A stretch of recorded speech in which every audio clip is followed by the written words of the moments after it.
Waiting for a tram, if I'm honest. I want to get the killer shot with tram. But look at the background, it's amazing.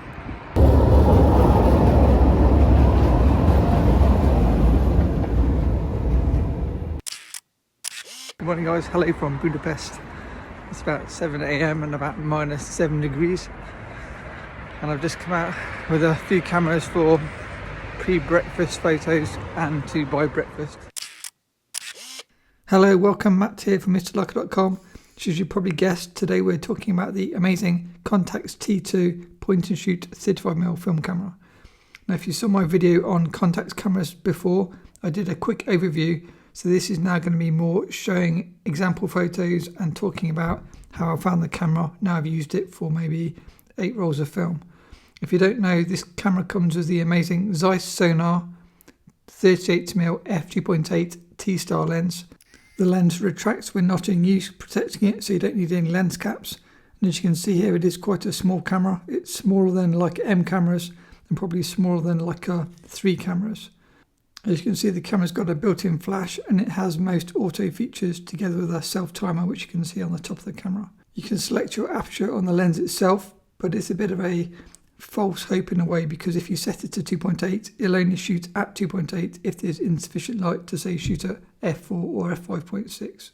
This is a true pocket camera in terms of both size and weight, and it will fit into a large jacket pocket. Film loading is very easy. Pop the tab on the right hand side, drop your film in again on the right hand side, pull it across to the left, make sure it's flat, shut the door, and you're ready to go. You'll see it says number 1 on the top left, and that means film's loaded correctly.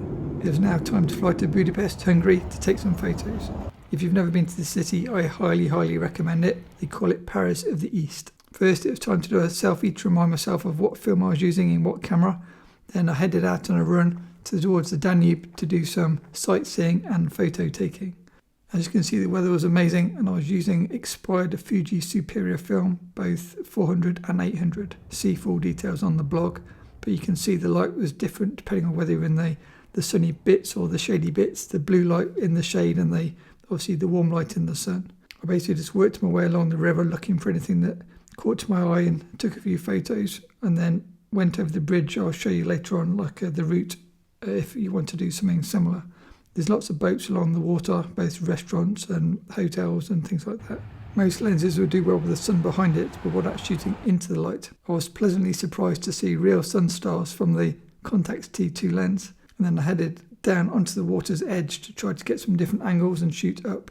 I was keen to try the self-timer mode on the camera, so I took this jobby mini tripod with me, which is normally used for smartphones. I then unscrewed the phone attachment to leave just the legs, screwed it onto the bottom of the camera, and hey presto, I have an ultra mini tripod.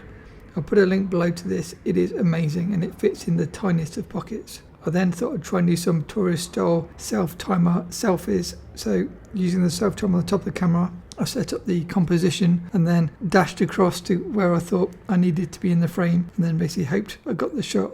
I preset the focus distance because I was off center in the frame, as you can see here. I think if you leave it on autofocus, it'll focus on the horizon and not on you in this situation. I took a few different frames because I wasn't really sure if it was working or not, and yeah, they all came out okay. It was then time to run a bit further to see what else I could find to photograph. If you look from this angle, it looks reasonably normal, but then watch what you see as you come around this corner. The first time I found this, I was so happy. I'm easily pleased. Because it was -7 and earlier in the spring, you can see the steam from the water against the colder air temperature. So I was trying to shoot into the sun to kind of backlight the steam. As you can see, this is like a waste drain. I think it's clean water. It all smells fresh. There's no kind of stagnant smell at all. So I was kind of playing around in there for ages, trying to get different shots and different angles and just enjoying myself, I think, in the sunshine coming from rain in the UK. I ventured in a bit further. I felt like one of those cool urbex YouTubers where they go into these types of tunnels and they try and get into the city from the waterways. For me, I was trying to work out nice compositions. So getting the exposure right for the sun. Here's my composition, and then here's the final photo with the T2. And then here's the same photo shot with a Hasselblad SWCM a few years earlier. If you want to see that camera, you can watch my really old SWCM versus Hasselblad video, and also running with cameras video.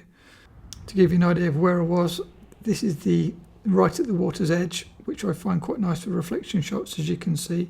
And then if you work your way up the steps, this is the road level, which obviously all the traffic's on, and then most of the tourists are on the level above that, where you can see the tree stumps. If you look on Google Maps, you can see that Budapest is built along like the Danube River. And so when I go and do these types of photo runs, I basically use the bridges and then do any series of bridges depending on how long I want to do it. Sometimes I'll do loops around the inner bridges where there's kind of more stuff, and then sometimes I'll go further if I want to see more. For the second day, I loaded the Contax T up with black and white film. This was expired Fuji Neopan 400 shot at 200. These are my attempts at some street photography using the Contax T2. Just any opportune moments that I had, these are my favourites. And then it's back towards the Danube to do some more running and more sightseeing. This is Gillette Hill, or it's like a park next to the river, one of my favourite places to take pictures in Budapest. So on the last morning when I should have been packing, I ran towards the hill to try and get some last minute shots from the top. As you can see, the views are amazing. This guy just happened to be standing on his phone, and so I took the opportunity to photograph him backlit by the sun, and I always find this cross very photogenic. In the low light, everything just looked super beautiful, so I was firing off more film than I probably would do normally. If you look on the map, this is where the cross is in relation to the river, and that's roughly my wiggly run route up to the top, where you can see these views of the bridges if you then look down.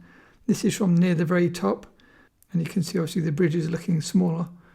It was then time to race back down the hill as fast as possible back to the apartment before the models arrived on the last morning. Here's my extremely tiny apartment. I messed up my booking, and here's one of the models enjoying posing with the camera. Here's a quick behind the scenes from Patreon. See Patreon for more stuff like this, and see kind of examples of how I work and how I like the models and all that kind of stuff. Here's an example photo shot with the Contax T2 and another one. And then I wanted to do a test, the Leica CL versus the Contax T2.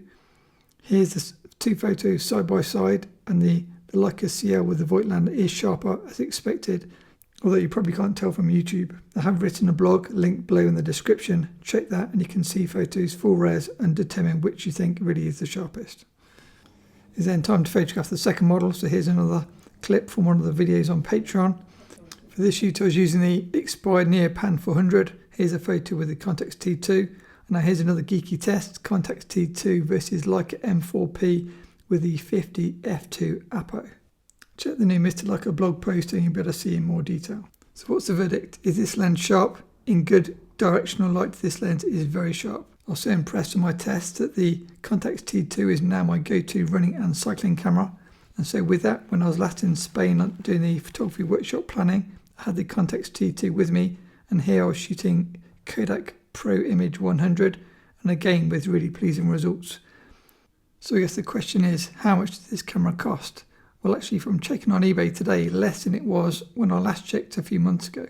They now seem to be roughly $1,000, which is obviously a lot of money for a point and shoot, but I have seen them higher in the past. I've finished all my film now, so time to head home. And with that, if you enjoyed this video, please smash the like button, and a massive thanks to Patron Richard, who sent me this amazing Contax T2 camera.